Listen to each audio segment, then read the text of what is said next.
My brothers and sisters in the risen Lord, a very blessed and happy Easter to all of you and to your families. Our coming together for this Easter Mass is the beginning of our faith as risen Christians. What we thought was the end is only a beginning, new life, and not just for Jesus, but for us as well.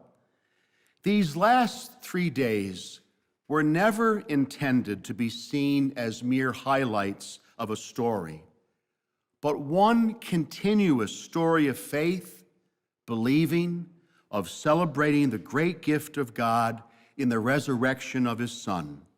But for some, the journey is more of a continuous stop sign.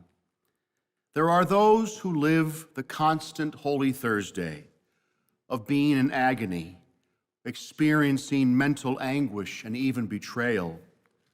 Others seem to be living a perpetual Good Friday.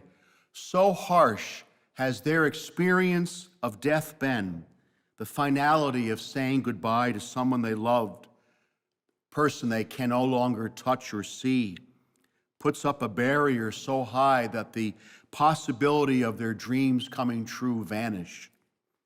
Then we come to Holy Saturday, the day after, where the earth is still.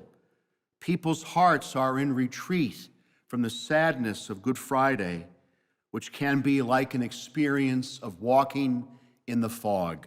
This is where we meet Mary Magdalene, the faithful disciple of Jesus, who comes to a place of death and instead witnesses an activity of life in a cemetery. The stone is rolled back. Who was even capable of rolling this stone? But Mary doesn't automatically come to a sense that Jesus is risen. She feels another blow to the heart. Not only is Jesus dead, but someone stole his body. But the tide turns when Peter and the beloved disciple run to the tomb. One peeks in and sees the burial cloths, and one peeks in and enters the tomb and is not concerned about where the body of Jesus is. He saw and believed. This is the hinge today of our opening the door of faith in the risen Lord, the hinge of belief. And our gospel makes this clear. There was belief, but not understanding as of yet. But when we believe, we know that the action of God that brings us to Easter opens our minds and hearts to the mystery of faith that we proclaim not with fear or sadness, but with a new sense of what life really means.